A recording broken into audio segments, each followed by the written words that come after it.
안녕하세요.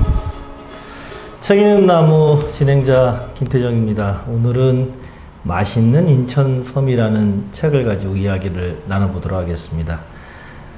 책을 쓰신 김용구 선생님과 함께 이야기를 나눠볼 건데요. 먼저 김용구 선생님과 간단하게 자기소개를 갖는 시간을 갖도록 하겠습니다. 선생님 안녕하세요. 네, 안녕하세요. 네. 제가 더 좋은 경제 연구소, 더 좋은 경제 사회적 경제 연구소라고도 하기도 협동조합 이렇게 알려져 있는데요. 간단하게 좀 자기소개 좀 부탁드립니다. 예, 저희는 이제 그 인천 권역에 사회적 기업이나 이제 협동조합을 지원하는 이제 중간 지원 조직이라고 보시면 되겠습니다. 한국사회적기업진흥원에서 이제 국가 사무 위탁을 받아서 그 업무를 이제 인천에서 지금 하고 있습니다. 네. 그리고 그 더 좋은 경제라는 게 협동조합이고 광역 단위에서 사회적 경제 중간 지원 조직 이렇게 말씀을 주셨잖아요. 그렇죠. 네. 보니까 이제 권역별로 이렇게 위탁하는 데도 있고 또 시청에서는 또 별도의 또 중간 지원 조직도 있고 그러던데 사회적 경제 중간 지역 전문가 이렇게 지역에서 많이 알려지신 분인데 살펴보니까 다양한 집필 작업도 하시고 활동도 하시고 그런 것 같습니다. 제가 전에 보니까 인천 섬에 대해서 지역 방송 출연도 하시고 또 지역의 언론에도 이러저러한 사회적 경제뿐만이 아니라 다양한 글도 써오시고 또 자문도 하시고 막 그러시더니 드디어 책 한 권이 나왔어요. 여기 맛있는 인천 섬 이야기 이렇게 제가 그 출판 기념회에도 참여하고 책 내용도 봤는데 무척 재밌었습니다.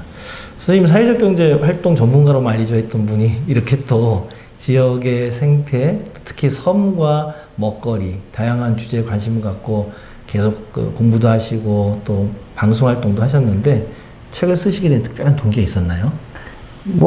이제 개인적인 동기는 이게 섬에 대한 호기심들이 좀 많이 있었죠. 이제 고등학교 친구들이 이제 여기 많이 이제 섬에서 오고 이러다 보니까 그런 경우도 있었고, 이제 객관적으로 이렇게 연구하게 된 배경은 이제 2011년도에 이제 우리 연구소에서 그 구럽도 이제 오션파크 개발에 관한 이제 연구 프로젝트를 좀 진행한 적이 있죠. 그때 이제 그 어르신들, 주변에 섬에 사시는 분들하고 이제 굉장히 많은 인터뷰를 했는데, 그때 이제 그 여러 가지 이제 문화적 충격을 많이 받게 된 이런 사연들이 좀 있었던 거죠. 그러니까 그래서 그 이후에 이제 계속 자료를 축적해왔다 이렇게 보시면 되겠습니다. 이렇게. 그러니까 더 좋은 경제 전에 또 홍익경제연구소가 있었고 네. 더 좋은 경제라는 사회적협동조합 여러 활동을 하시다 보니까 이 프로젝트 사업으로 지역민들을 만나게 되셨군요. 그러다 보니까 또 지역에 대한 관심이 있었고 또 그것이 결국은 섬이라든지 또 지역 생태에 대한 관심도 이렇게 확대가 된 것 같은데 원래 인천에서 나고 자라고 여기서 또 이렇게 중학교, 고등학교 졸업하셨나요, 선생님은? 그거는 아니고 이제 네. 고향은 이제 충청도고 네. 이제 중학교 네. 때부터 이제 이주해서 여기서 많이 살았죠. 그래서 저는 이제 산골에서 살았는데 네. 여기 처음에 이제 인천에 와서 이렇게 항구죠. 인천은 이제 이렇게 네. 바다를 기고 있는 항구인데 이제 친구들이 되게 많은데 한 70명, 한 반에 그때 70명쯤 됐죠. 그때 한 30명 정도가 섬에서 왔죠. 강화, 운진. 네. 그러다 보니까 이제 자기 얘기들을 하잖아요. 네. 근데 무용담처럼. 근데 참 신기했어요. 저는 이 섬 이런 얘기들을 하고 이런 것들이. 산골에 살던 사람이 이제 항구 도시와갖고 섬 아이들 만나니까. 그래서 이제 그런 데서 이제 호기심이 좀 있었고, 고등학교 선생님이 이제 특히 이제 이런 국사학이나 이제 지역학, 지방학, 이제 이런 지역, 이런 분에 대해서 이제 연구를 꽤 하셨던 분이시죠. 그래서 저희 동기나 이제 선후배들이 이제 이런 향토사 연구하신 분들이 꽤 많이 있어요. 네. 그러다 보니까 이게 자연스럽게 그렇게 성장 배경 속에서도 있었고 또 업무하시고 또 활동하시면서 섞였었던 것 같아요. 네. 그래서 쓰게 되신 동기와 함께 약간만 이 서해안이라고 하나요? 우리가 인천은 이제 서해바다 또 네. 서해문화권 이렇게 얘기하는데 이 서해에 대한 이야기를 좀 약간 좀 말씀 주셨으면 좋겠어요. 네. 예. 그 이제 보통은 이제 그 서해라고도 보통 이제 우리는 친근하게 부르는데 국제적인 용어는 이제 황해예요. 그러니까 황해. 네, 황해. 누런 물이 이렇게 양쯔강 쪽에 내려온다. 이게 국제적인 용어인데 우리는 이제 편하게 우리 국토의 서쪽에 있다. 이래서 서해라고. 근데 우리는 되게 친근하니까 그냥 서해라고 부르고, 서해 중에서 이제 인천 앞바다 이렇게 보시면 되겠죠. 이렇게. 근데 사실 이제 아시다시피 지구가 이제 한 45억 년 전에 생겼고 생성됐고, 그 이전까지 지금으로부터 한 6천에서 한 8천 년 전까지는 이쪽 서해에는 전부 다 육지였던 거예요. 공룡도 살고, 사람도 살고, 강이 이렇게 흘러내리고 뭐 이렇게 했던 거죠. 그러니까. 그러다가 한 6천 년 전, 한 8천 년 전에 갑자기 이제 빙하기가 끝나면서 이제 이 해수면이 높아져서 바닷물이 이제 올라오기 시작했던 것들이죠. 그래서 이제 그 전까지는 대만까지도 다 육지였는데, 이제 6천 년에서 한 8천 년 전에 해수면이 상승하니까 이게 이제 전부 섬으로 됐던 거죠. 그래서 물 속에 가라앉은 거는 그냥 이제 해수면을 가라앉았고, 남아있던 것이 섬으로 했는데, 특히 이제 서해는 한 평균 깊이가 한 40m 정도밖에 안 되죠. 낮네요. 예, 낮은 데는 뭐 한 10m, 15m밖에 안 되죠. 그러니까 이제 다도해나 섬이 많이 생길 수밖에 없는 거고, 남해는 평균 한 100m 정도. 그래서 조금 이제 섬이 좀 있고, 그 다음에 동해는 평균 1000m 정도 되니까, 거기는 동해는 이제 섬이 딱 2개밖에 없죠. 우리가 잘 알고 있는 이제 울릉도하고 독도 2개밖에 없는 거죠. 만약에 이제 거기도 100m 했다면 굉장히 많이 섬이 있을 수 있겠죠. 이제 이렇게 있어 독특하고, 그래서 이 섬에서 특히 이제 서해안 섬에서 이제 1894년도에 청일 전쟁이 나죠. 맞아요. 청나라하고 일본하고 전쟁인데 일본이 이기죠. 그렇죠. 그 다음에 이제 1904년도에 또 인천 앞바다, 팔미도 앞바다에서 1904년도에 이제 러일 전쟁이 나는 거죠. 그 다음에 우리가 잘 알고 있는 이제 6.25, 이제 북한이 남침한 거죠. 그러니까. 네. 그 다음에 그 이후에 NLL, 그 다음에 최근에 뭐 이거 연평해전, 대청해전 뭐 이런 것들이 계속 나와서 사실 이 서해는 우리나라 근현대사의 이게 중심지라고 보면 되겠죠. 그래서 이 섬에서 어르신들이 어떻게 좀 살아왔고, 어떻게 자연을 극복했고, 어떻게 먹거리를 좀 저기 했고, 또 정치적 사안들을 어떻게 좀 하고 계셨나, 이제 이런 것들을 이렇게 이제 연구를 하다 보니까 자연스럽게 인터뷰를 했는데, 인터뷰를 한 12, 13년 했죠. 12, 14년. 긴 이제 엄청 오래됐죠. 예. 그러면서 이제 한 30명 정도 되신 어르신들을 이제 심층적인 인터뷰를 계속 더 해서 그 중에 이제 중요한 이제 이런 이슈화 되고 뭐 잠재력 있는 거 이런 것들을 가지고 이제 주제를 뽑아내서 그거를 이제 책을 쓰게 된 이런 계기가 된 겁니다, 이렇게. 그러면 이 작업이 사실 책 한 권으로 표현됐습니다만 홍익경제연구소 더 좋은 사회적 경제 이 쭉 이어지는 긴 활동 속에서 지역민들의 희노애락이 담긴 이야기인데, 아까 이제 황해, 국제적으로 황해 우리나라 서해라고 합니다만 한국 근현대사의 압축적 모습들이 그분들의 삶 속에서 있었을 것이고, 또 그분들이 살아가는 삶의 터전인 섬과 바다에 대한 이야기를 담고자 하신 것 같습니다. 결국은 크게는 아카이브 작업을 하신 것 같은데요. 뒤에도 좀 여쭤보겠습니다만 긴 시간 동안 한다는 게 생각처럼 쉽지 않았을 것 같은데, 아마 지역에 대한 남다른 애정을 갖고 있어서 가능하지 않을까 싶습니다. 두 번째 질문을 한번 같이 드려보겠는데요. 제가 책을 이렇게 쭉 살펴봤더니 연평도라는 섬의 조기, 그 다음에 꽃게, 그리고 대청도의 홍어, 뭐 울도, 문갑도, 장봉도, 강화도, 성모도, 수많은 섬 중에서 이제 주요 섬들을 말씀하시면서 새우라든지 덕적도와 구럽도의 민어 이야기 이런 것들을 소개시켜 주셨어요. 저는 이제 이 어류에 대해 잘 몰라서 일반적 상식은 이제 홍어 하면은 전라남도 목포 뭐 이런 얘기를 많이 하는데, 대청도 홍어에 대한 이야기를 집중적으로 다루셨습니다. 사람들이 좀 궁금하실 것 같아요. 같은 물고기라도 서해 지역과 남해 지역에서 부르는 이름이 약간씩 다르더라고요. 또 먹는 방법도 생각처럼 같지 않고 다 지역마다 달랐습니다. 그 책을 살펴보니까 꽃게, 홍어, 새우, 민어 외에도 다양한 어류들을 소개시키고, 또 먹는 법만 알려주시는 게 아니라 그게 어떻게 잡히는지 어획하는 방법, 그다음에 어획 양의 변화, 그리고 관련한 다양한 업종에 대한 이야기 또 담아주셨습니다. 독자들을 위해서 그 중에 물고기 하나 혹은 뭐 꼭 알려드리고 싶은 이야기가 있으면 한번 말씀 부탁드립니다. 네. 예. 이제 일반적으로 우리가 이렇게 홍어 이러면은 이제 사람들이 흑산도나 전라도 이렇게 네. 이제 이렇게 떠오르잖아요. 이제 그거는 이제 마케팅을 잘한 결과라고 보면 되는 거고, 실제로 이제 주산지는 대청도거든요. 그리고 이제 더 재미있는 건 이제 저는 역사학자는 아니니까 1530년도 그러니까 조선 중기쯤 되겠죠. 예. 이때 이제 신증 동국 여지승남이라고 하는 책을 보면 그건 이제 지금은 다 이렇게 아카이빙 돼 있으니까 이게 인터넷 구글에서 치면 다 나오겠죠. 거기에 이제 인천 도읍 편에 나와요. 그러면 인천에 이렇게 유명한 특산물이 쭉쭉쭉 나오는데 그 중에 홍어, 넙치, 뭐 밴댕이, 조기 뭐 이런 게 나와요. 그래서 이제 그때만 하더라도 이 홍어가 이게 이 서해안의 보편적 특산물 중에 하나였어요. 그래서 인천, 강화, 보령, 뭐 대천, 뭐 충청도 이 정도까지 다 잡히는. 그러니까 보령, 대천, 몇 가지 전부 다. 네, 충남 쪽 서해안. 예. 이렇게 특산물이었던 거죠. 그래서 그래서 임금님에게 진상되고 막 이랬던 거예요. 위로. 예. 그래서 이제 이게 이제 브랜드만 이렇게 그 흑산도가 있었던 건 아니다. 다 잡혔던 거다. 근데 이제 특히나 이제 그 흑산도는 그걸 이제 브랜드 마킹을 좀 잘 한 거죠. 근데 이제 되게 재미난 건 흑산도가 사실은 그 홍어가 대청도보다 많이 잡히진 않아요. 아, 대청도보다는 덜 잡히는 거예요? 예, 예. 그리고 더 재미있는 건 그 흑산도의 전남 흑산도의 그 홍어를 굉장히 많이 잡도록 도와준 사람들이 대청도 사람들이 이주해서 가르쳐 준 거예요. 아, 물고기 잡는 법을. 네, 네. 이게 1967년도가 돼서 이제 그 옛날에만 해도 이제 홍어를 어떻게 잡았냐면 뭐 홍어 잡기 전에 미끼가 있어야 되니까 놀래미 잡아서 배를 갈라서 다시 이제 바늘에 껴서 네. 배에 담궜다가 하루에 2번 이제 건져 올리고 이렇게 해서 이제 홍어를 잡았죠. 낚시잡이 있네요. 네. 네. 그러니까 이제 저 사람이 많이 필요하고 또 이제 잘 안 잡혔겠죠.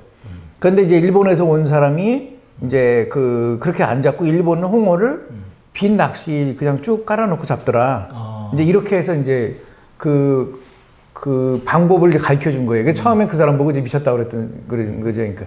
근데 그 사람이 하는 대로 하다 보니까 이게 홍어가 한 10배 정도가 많이 잡히는 거죠. 이게 이제 일본에서 나온 굉장히 혁신적인 방법인데, 그래서 그걸 건주낙이라고 그래요. 말을 건자. 미끼를 끼지 않고, 이제 그냥 쭉 홍어가 오는 길에다가 밑에다가 쭉 그냥 빈 바늘만 쫙 가는 거죠. 그 홍어가 움직이다가 걸려요. 그냥 걸린다는 거죠. 그러니까. 그럼 며칠 있다가 건져 올리는데 그게 이제 혁신적 방법 중에 하나였던 거죠. 당시에는. 네. 그래서 굉장히 많이 잡히고 막 이제 이렇게 하게 되는 거죠. 그러니까 이렇게 너무 많이 잡히고 막 이러다 보니까 대청도에 사시는 분들이 홍어를 잡으러 자꾸 이제 NLL 쪽으로 넘어가고. 위로 올라가고. 네. 그다음에 연평도 사람들도 올라가고 막 이렇게 하다 보니까 정부에서 이제 어로저지선을 만들어서 더 이상 못 가게 해요. 어로저지선. 네. 올라가지 마라. 어디까지 못 가게 해라. 이제 이렇게 거기 뭐 2편에도 제가 이제 예를 들어서 이제 연평도 조기가 이제 그것 때문에 이제 사라지게 되고 뭐 이런 건데 그러다 보니까 이 사람들이 야, 저기 흑산도 가면 24시간 잡을 수 있고 겨울철 사시사철 잡을 수 있고 그다음에 아무 저기도 없더라. 이렇게 해서 거기에 있는 분들이 이제 이주를 하게 돼요. 그래서 유명한 대청도 분들이 그냥 이주를 하는 거죠. 이제 여기서는 더 이상 잡기도 힘들고 군의 이제 통제를 받고 뭐 이렇게 하다 보니까 그래서 75년도에 송명석 씨나 84년도에 이제 김상열 씨나 뭐 이런 분들이 배를 가지고 이제 가요. 그 가서 보니까 이 사람들이 옛날에 잡던 방법으로 이제 저 놀래미 미끼 껴가지고 이렇게 하고 배도 이제 조만하고 뭐 이렇게 하다 보니까 별로 안 나오는 거죠. 어획량이. 예. 그래서 이제 대청도 사람들이 거기서 이제 새로운 어법도 전수해주고 배도 전수해주고 그다음에 주안에 사셨던 분도 이제 내려가서 배 만드는 법도 가르쳐주고 이렇게 해서 거기에 이제 일대 혁신이 나면서 굉장히 많은 것들을 잡히기 시작해요. 그러니까 이렇게 실제로 통계를 이렇게 보더라도 이제 나중에 하겠지만 통계를 보더라도 2018년까지 이 인천의 홍어가 전남보다 어획고가 높아요.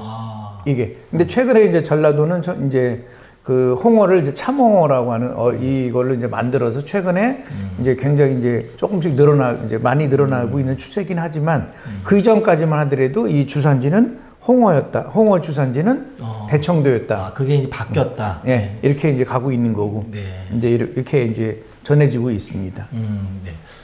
이런 얘기 처음 들으시는 분도 있을 거예요. 홍어하면은 전라남도 지역인데 사실은 서해안 특히 대청도였고 그것이 이제 정부 정책의 변화라든지 또 근현대사의 어떤 변화 이런 측면에서 이 주산지가 마치 바뀌게 되는 이런 변화인데요. 아주 매우 흥미롭습니다. 홍어 이야기 듣다 보니까 선생님 그 홍어 어떻게 잘 드세요? 저번에 말씀 들어보니까 저희는 보통 홍어 하면은 삭혀서 뭐 신김치하고 돼지하고 먹는 이런 음식을 떠오르는데 여기 인천 지역에서는 좀 다르게 먹는다는데 어떻게 먹습니까? 이제 그게 고정관념이 두 개가 있는 거. 이제 홍어 이러면 전라도, 그다음에 홍어 이러면 삭힌 거 이렇게 먹는 거 그런 게 이렇게 있죠. 하는 거죠. 근데 이게 그게 되게 고정관념인데 대청도 사람이나 인천도 사람들은 홍어를 잡아서 생홍어로 먹어요. 생으로 예. 회 떠먹듯이. 예, 예. 그래서 이제 그게 이제 맛이 없을 것 같으니까 대청도 사람들은 잡아서 이제 이걸 썰어서 냉동실에 넣어놨다가 한 30분 정도 넣어놨다가 꺼내면 이게 감칠맛이 되게 좋아요. 선어처럼. 예, 이렇게 이제 그렇게 먹든가 아니면 이제 그 홍어를 쪄서 먹든가. 찜. 그 다음에 이제 특이한 거는 이제 인천의 가장 이제 옹진의 음식 중에 하나인데 홍어를 갖다 놓고 신김치를 넣고 끓여요. 이게 최고로 맛이 좋아요. 이게. 그래서 이제 이런 것들이 이제 여기 기법들이고, 그 다음에 이제 삭힌 홍어는 사실은 영산강 주변, 목포밖에 안 먹어요. 전북 사람들도 삭힌 홍어는 안 먹어요. 그리고 전북 사람들도 전북은 많이 안 좋아하더라고요. 별로 안 좋아하고 그 사람들은 뭘 하냐면 제사 음식에 홍어를 쪄서 쪄서 올리는 거 네, 봤어요. 옮기는 거죠. 그러니까. 그래서 거기서는 가장 품위 없는 음식 중에 하나가 홍어를 쪄는 거예요. 이렇게 되는 거. 그다음에 그 예를 들어서 여수 사람들도 그렇게 삭힌 홍어를 좋아하진 않아요. 이렇게. 그 영산강 주변만 특이하게 이제 그렇게 있는 거지 나머지는 그렇지 않아요. 그래서 홍어는 먹는 방법이 되게 다양하죠. 이게. 그러니까 저는 개인적으로 신김치에 끓여서 먹는 홍어 이게 제일 맛있습니다. 아직. 저는 그 홍어를 날로 회로 먹었다는데 다음번에 박사님하고 저 한번 가시죠. 같이 가시죠. 대청도 한번 가시죠. 네. 여기 인천도 몇 군데 유명한 데가 있습니다. 예. 이게 지역에 이렇게 살다 보면은 지역에 이렇게 토속적이고 토착적인 음식에 대한 이야기, 또 물고기에 대한 이야기, 생태에 대한 이야기도 하는데 생태 얘기하다 보니까 이 책에 또 생태 얘기 담으셨어요. 그래서 세 번째 질문인데요. 섬의 생태와 섬에 둘러싼 이야기를 같이 담으셨더라고요. 특히 제가 눈에 띄었던 동백꽃 이야기였습니다. 예, 동백꽃 하면 전라도 여수나 제주도 동백꽃을 떠올리는데 저도 얼마 전에 워크숍으로 제주도를 갔었는데 거기도 동백꽃 자생지가 있더라고요. 그런데 책에서는 대청도, 소청도, 백아도의 동백나무를 소개하셨고 또 심청정의 고향이라고 할 수 있는 백령도, 덕적도의 마을 공동체, 특히 최분도 신부님의 이야기, 그리고 기억하시는지 모르겠습니다만 90년대 중반이었던 것 같은데 구럽도의 핵폐기물 반대 투쟁, 핵폐기장 반대 투쟁이죠. 이따 보니까 이게 생태 이야기와 함께 인문학 이야기까지 다 섞어서 한편의 서해안 혹은 황해 섬 인문학책 아닌가 이런 느낌이 들었어요. 그 중에 하나만 좀 소개시킨다면 어떤 이야기를 우리 독자들을 위해서 안내해 주실 수 있을까요? 간단하게 여기 마을교육 공동체니까요. 요건 아주 간단하게만 좀 할게요. 최분도 신부님이 이제 그 덕적에 한 70년 전에 이제 마을 공동체를 만들었죠. 종교적이긴 하지만 그분들에 의해서 이제 지도자가 만들어지고 이 지도자들이 나중에 95년도에 이제 정부에서 핵폐기장, 구럽도 핵폐기장을 만들라고 이제 건설을 하니까 우리나라 핵폐기장 투쟁의 역사 중에서 주민들이 스스로 이렇게 한 달 이내에 자치조직을 150명씩 만들어서 이걸 투쟁으로 이끈 데는 없어요. 맞아요. 사실은 이제 안면도나 이런 데도 이제 그러진 않았거든요. 근데 여기는 왜 그런가 하면 그게 바로 뭐냐면 마을 공동체가 있어서 마을 공동체를 통해서 지도자들이 형성되면서 지도자들이 지역에 이렇게 질서가 형성되는 것들이죠. 이제 이런 사례를 넣는 건데 이건 굉장히 좀 재미있는 것 중에 하나고 이제 석사학위 논문과 그 당시에 투쟁했던 분들을 좀 사실적으로 인터뷰를 깊게 해서 했던 거니까 요건 책은 좀 읽어보시면 좋겠고요. 네. 동백나무 얘기를 좀 할게요. 네. 동백하면 우리가 이렇게 지금 우리 김투정 중관님도 말씀하신 것처럼 전문가님도 말씀하신 것처럼 우리가 고정관념이 있어요. 이게 이제 여수, 맞아요. 제주도 이렇게 있는 거죠. 근데 그렇지 않고 이게 대청도, 소청도는 예를 들어서 동백나무가 200년이 넘은 게 한 200년? 예. 이게 조선왕조실록에도 나와요. 와, 관목이 200년이 쉽지 않은데 관목도 아니고. 그렇죠. 그래서 이제 200년 된 220년 정도 된 이제 조선왕조실록에도 나와 있고 이 정도. 그다음 백아도는 굉장히 많이 있고 심지어 압록강 북한의 압록강 밑에 있는 신미도라고 하는데도 이게 이제 동백나무가 있는 거죠. 그러니까 사실 이제 동백나무는 이제 이 동양에서만 자라고 있죠. 그래서 보통 이제 우리가 카멜리아, 자포니카 이렇게 얘기하잖아요. 학명이. 네. 카멜리아는 신부 이름이에요. 네덜란드 신부가 내가 처음으로 자포니카는 뭐냐면 일본이죠. 자폰. 일본에 와서 보니까 이런 게 있는 거예요. 이제 서양은 없고 서양은 없고 아시아만 있는 거죠. 이게 원래 이제 이 동백이 이제 운남성이 저기죠. 원산지죠, 이렇게. 이렇게 있는데 이게 우리가 고정관념들이 이렇게 있는 것들이에요. 이게 남해안에만 이런 것이 있다 이러는데 그렇지 않고 다양하게 이게 이제 이제 있다 이렇게 이제 이 서해안 앞바다에 이제 그 자생하고 있고 이게 대체적으로 이제 자생이라고 보시면 되겠고 또 되게 재미있는 게 그다음 70년 중반까지만 해도 그 동네 그 섬에서 결혼하려고 그러면 그 동백꽃을 얻어가려고 그러면 이게 되게 이제 가서 잘 이제 이렇게 잘 보이고 뭐 이렇게 해야 되고 뭐 이런 거죠. 그래서 동백꽃 있는 집안하고 없는 집안이 이 계급 차이가 있듯이 굉장히 이제 그때는 권위가 있는 꽃 중에 하나하고 생활에 갇힌 거죠. 그래서 이게 이제 덕적도나 대청도나 이럴 때 동백꽃 필 때 보면 집 앞에 전부 다 한 그루씩 이렇게 이 자랑으로 이렇게 딱 있습니다. 그래서 그 경치가 되게 좋아요. 그래서 이런 게 이제 보면 좋겠고 생활의 일부다. 근데 이게 왜 이렇게 그럼 몇 가지 있냐 이러면 간단해요. 이게 이제 그 스시마 난류하고 그 다음에 이제 대만 난류 이게 이제 그 뜨거운 물이 이제 한 4일 올라갔다가 그 3일 동안 이제 한류가 내려오고 이렇게 해서 그래서 여기는 이 서해는 이게 그 인천보다는 위도가 낮지만 그래도 굉장히 온대식물, 난대식물, 아열대식물 이런 게 다양하게 자라고 있다. 해류의 해류의 영향에 따라서. 그래서 이게 굉장히 중요한 역할들을 하고 있고 이게 여러 생활을 미치고 있기 때문에 이거에 대한 연구들도 상당히 필요하지 않나 생각이 좀 들어요. 그러니까. 네. 동메나무가 봄철에 피죠. 그렇죠. 그러면 가장 절정기가 몇 월 달이에요? 4월? 대청도는 4월 초순 정도 4월 되고요. 초순. 예. 그 덕적도는 한 3월 말 정도 되고 네. 백아도는 좀 빨리 펴요. 2월 달 정도 피고 있죠. 그러니까 조금씩 다르죠. 이렇게. 그렇게 다르기 때문에 2월, 3월, 4월 어느 때 가도 서해안에 가면 동백을 그렇죠. 볼 수 있는 매력 있는 그런 지역이네요. 그렇죠. 네. 여러분 서해안 특히 인천 앞바다 섬의 동백꽃이 보고 싶으면 한번 찾아가 보시기 바랍니다. 네 번째 질문인데요. 제가 이 책 보면서 물고기 얘기, 섬의 이야기, 또 사람들에 대한 이야기 이렇게 하면은 끝날 줄 알았는데 역시 인천에서 자라신 분이라서 그렇지 그 남단의 애정으로 관광 코스도 좀 안내를 하셨어요. 사실 저도 보다 보면은 제 대청도는 가봤는데 아직 소청도, 백령도 못 가봤거든요.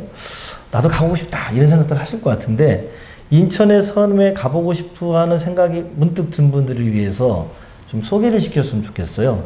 책에서는 체험을 즐겨보자라는 제목으로 낚시 코스, 또 트레킹 코스, 등산 코스도 소개해 주셨는데 사실 섬을 등산한다 이런 생각을 또 처음 하시는 분도 있을 것 같아요. 보통 섬하면 낚시 아니야? 이렇게 생각할 수 있는데 트레킹과 등산까지 할 수 있는 코스가 있다니 흥미롭습니다.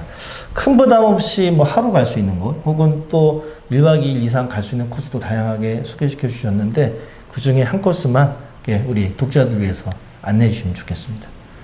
근데 그 섬을 놀러 가게 되려고 하는 그게 이제 우리가 여행 동기라고 얘기를 하는 거죠. 그 동기는 사람들마다 약간 다를 수 있잖아, 그죠? 그래서 예를 들어서 이제 내가 결혼한 지 얼마 안 됐는데 초등학생이 있다. 이런 경우 같은 경우는 이제 예를 들면 이제 뭐 가족과 체험할 수 있는데 이런 게 좀 좋겠죠. 그죠? 그러려고 그러면 이제 강화에 있는 보름도. 보름도? 네. 갯벌이 한 6km 정도, 이 정도가 있는데 거기서 이제 거기서 이제 그 상합을 캐는 이 재미는 아주 좋거든요. 상합이라는 조개 말씀하시는 거죠? 조개 중에 날걸로 먹는 거를 이제 상합이라고 보통 그러고 우리는 이제 생합이라고도 얘기를 합니다. 그러니까 이제 이런 경우도 있고 그다음에 이제 대이작도 같은 데는 해수욕장도 같이 있고 조개도 잡을 수 있고 이런 것들이 있죠. 그다음에 장봉도도 해수욕장이 발전할 수 있겠죠. 그래서 아이들하고 갈 수 있는데 이런데 해수욕과 그다음에 이제 조개잡이 뭐 이런 체험할 수 있는 것들이 좀 되겠죠. 이렇게. 보름도, 대이작도, 장봉도. 네, 이런 데가 좀 좋겠죠. 그다음에 갯벌 체험도 가능할 수 있겠고 이런 그렇죠. 것들이. 그다음에 약간 이제 연세가 드셨다. 한 40 중반에서 50 정도 되셨다. 한 50 정도 됐다 이러면 이분들은 이제 섬에 이게 등산하기가 어려우니까 가벼운 트레킹. 특히 여자분들이 좋아하시는데 높지 않고 체력이 그렇게 많이 소진되지 않아요. 그리고 경치 좋은데. 그래서 이제 이게 있는데 특히 이제 자월도, 승봉도, 대이작도가 좋은데 여기는 섬 일주를 데크를 깔아놨어요. 틈 주변으로. 그래 높지가 않죠. 그러니까 특히 이제 승봉도 같은 데는 일주를 충분히 할 수 있는데 2시간 정도 안 걸리죠. 그러니까 당일로 갈 수 있죠. 아침 8시 배로 가서 내려서 한 바퀴 돌고 점심 먹고 이렇게 이제 오셔도 되죠. 조금 여유가 있으면 이제 배 타고 이제 고기 잡는 체험도 있을 수 있겠죠. 거기가 이제 좋은 데가 자월도, 승봉도, 뭐 대이작도가 이런 코스가 있어가지고 자월도, 승봉도, 대이작도. 요건 당일 코스가 가능하겠죠. 이렇게 이제 이렇게 좀 있고. 그 다음에 이제 남자분들 같은 경우는 이제 등산한다 이러면 당일 코스인데 요것도 예를 들어서 뭐 강화의 성모도에 뭐 해명산이랄까 이런 데가 좀 상봉산 이런 데가 이제 가능하고요. 예. 그 다음에 덕적의 비조봉 같은데 이런 데. 그 다음에 자월도도 이게 등산이 좋아요. 최근에 이제 드론 이제 인천에서 55km 돼가지고 거기까지 이제 갈 수 있는 드론 저기가 이제 기착지가 거기거든요. 그 산 이렇게 정상을 걷는 게 되게 좋고요. 특히 이제 장봉도 같은 경우는 이제 이게 이제 인천관광공사가 만든 개티길이라고 물이 빠지면 이제 육지가 되고 물이 들어오면 바닷물이 들어오는데 해안가를 따라서 걷는 길이 굉장히 좋아요. 그러니까 이런 등산을 좀 하실 수 있겠죠, 이렇게. 그 다음에 이제 전문 백패킹이다 이러면 아무래도 이제 뭐 구롭도나 최근에 구롭도보다는 이제 배가도 남봉, 그 다음에 울동 뭐 이런 데서 이제 이런 백패킹들을 많이 하고 계시죠, 그러니까 이렇게. 네. 처음 들어보는 코스도 있고 또 처음 들어보는 섬 이름도 있을 텐데 여러분들 남해안에 있는 다도에 제주도만 멋진 게 아닙니다.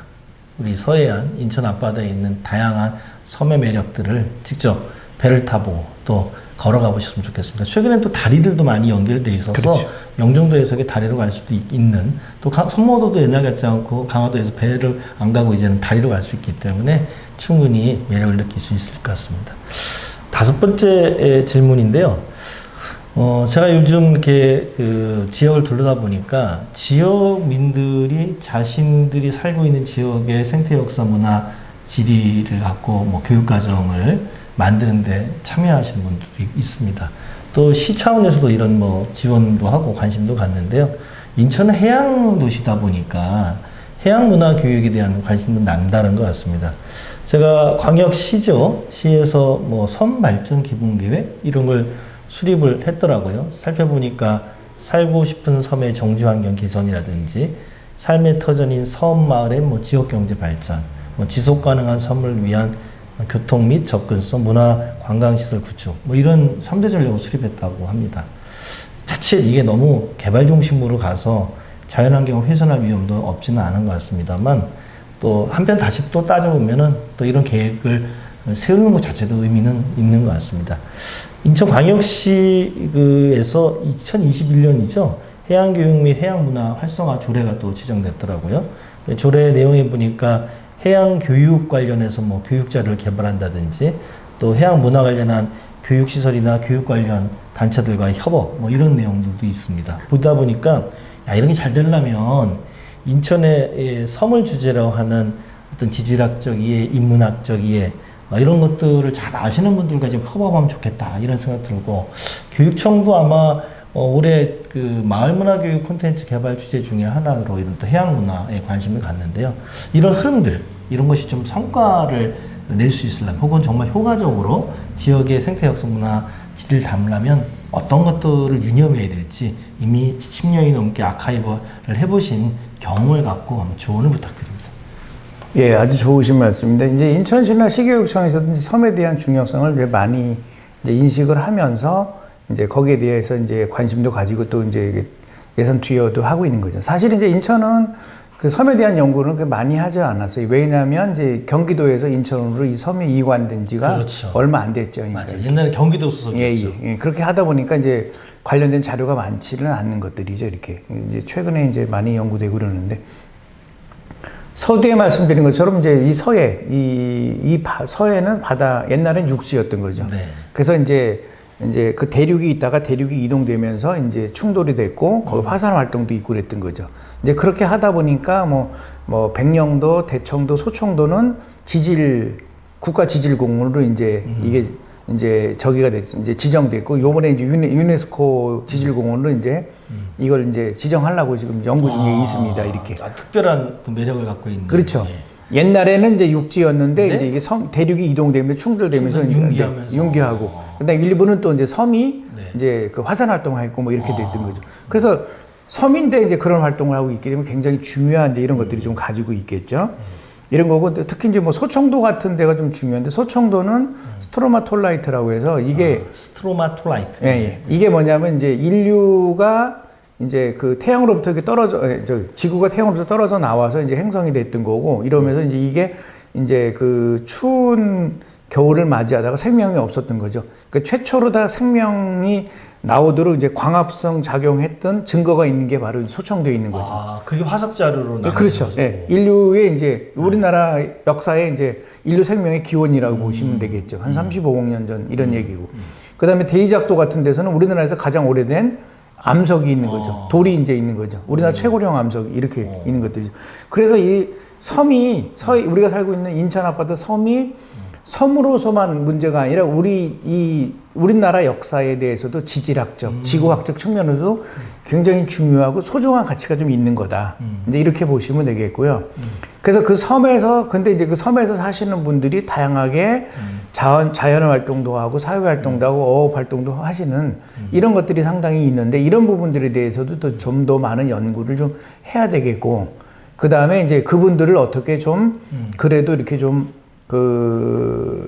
먹고 살 수 있도록 이제 소득을 높일 수 있는 이런 것들이 좀 어떤 게 좀 있는 건지 뭐 이런 것들이 필요하겠죠. 그러니까 이런 것들이 필요하고 그 다음에 가장 큰 문제는 그러면 섬을 이제 이동해 가야 되는데 우리가 섬을 가야 되는데 섬을 잘 못 가요. 네. 안개가 끼면 못 가고 그렇죠. 바람이 불면 못 가고 뭐 이런 것들이 있겠죠. 그래서 이동권을 어떻게 좀 이걸 이제 확보해 줄 건가 뭐 이런 부분들도 상당히 이제 중요한 요소 중에 하나고 어쨌든 간에 그 학생들에게 초중고등학교의 학생들에게 이 바다는 서해는 우리나라에서 가장 앞으로 미래의 보고다. 이제 이렇게 저는 볼 수 있다고 보겠습니다. 이렇게. 네, 마지막 오늘 인터뷰 질문 같습니다. 질문이라기보다는 뭐 제가 한 말씀 부탁드리려고 하는데요. 마을교육공동체 TV는 마을교육공동체의 지속 가능한 발전을 위한 채널입니다. 마을교육 활동가, 현장 교사, 연구자, 행정가 분들 많은 분들이 이 채널을 보고 계시는데요. 마을교육은 지역의 지리, 생태 역사, 문화를 담아합니다. 이런 측면에서 인천의 섬을 중심으로 다양한 이야기를 담은 맛있는 인천 섬 이야기 이런 책들이 전국 곳곳에서 만들었으면 좋겠다. 이런 기대를 해봅니다. 전국의 마을교육 공동체에 함께 하시는 분들을 위해서 우리 김영구 선생님께서 연대와 응원의 말씀 해주실 것 같습니다. 네. 전국의 마을교육 공동체 활동이 활발하게 이렇게 진행되고 있고 또 뭐 이런 성과들이 많다는 걸 저도 이제 좀 알고 있습니다. 저도 이제 인천에서 조금 더 초기에 관여를 하고 그랬으니까. 그래서 이제 이 마을교육 공동체 활동은 결국에는 이제 지역의 문제죠. 지역을 기반으로 지역에서 활동을 하고 있는 거라고 보시면 되겠죠. 그러다 보니까 지역에 대한 애정, 또 이 애정이라고 하는 것이 이제 과거로부터 지금까지 이제 있어왔던 이런 부분들이죠. 그래서 이런 부분들에 대해서 이제 그 사람들이 자연과 사람들과의 관계에서 어떻게 이걸 살아왔고 또 그 삶을 어떻게 개척했는지 이런 부분들을 정리하는 건 상당히 중요하다고 생각을 하고 있고요. 또 이런 아카이빙 같은 경우가 이제 정말 필요하고 제 책에도 있는 것처럼 이제 마을 공동체라고 최본도 신부의 마을 공동체 활동이 이제 결국에는 그게 이제 뭐 구럽도 핵폐기장 반대 투쟁에 가장 핵심적 역할을 한 뭐 이런 연관적 이런 사례들도 이제 한 것처럼 이런 마을 교육 공동체를 통해서 결국 지도자들이 형성되는 것들이죠. 마을에도 문제도 해결되고 이런 거니까 그래서 굉장히 중요한 요소다 저는 이렇게 보고 있습니다. 그러니까 다만 이제 이런 것도 하나 좀 말씀드리겠습니다. 저는 이제 경제하고 이제 경영학 특히 이제 경영학 박사를 받고 이제 그 중에 MIS라고 이제 이 통계 데이터를 이제 기반을 연구하는 이런 이제 연구자라고 보시면 되겠습니다. 그래서 아카이빙이 갖고 있는 장점도 있지만 그게 좀 약간의 단점도 있을 수 있습니다. 그래서 그거를 보완할 수 있는 이런 데이터 기반 아카이빙과 데이터를 연결하는 이렇게 해서 학문적 객관성을 좀 이렇게 같이 확보하는 것이 상당히 중요하지 않을까 생각이 좀 들고 있습니다. 그래서 저는 이제 그걸 기반으로 연구를 하고 있는 겁니다. 그래서 앞으로도 계속 마을교육 공동체가 활발한 활동을 기대를 하겠습니다. 이상입니다. 네. 질적 연구와 양적 연구가 통합돼야 한다는 말씀을 많이 하시는데 아카이브도 이런 어떤 양적 연구, 또 통계적 데이터, 다양한 또 문헌적 근거와 함께 결합될 때 그것의 실효성을 갖는다, 이런 귀한 말씀을 주신 것 같습니다. 오늘 바삐신 중에도 저희 마을교육공동체 TV 책임나무 참여해 주셔서 고맙습니다. 이상으로 맛있는 인천섬 이야기 저자 김용구 선생님과의 인터뷰를 마치도록 하겠습니다. 다음에 또 뵙겠습니다. 고맙습니다. 수고하셨습니다. 고생하셨습니다.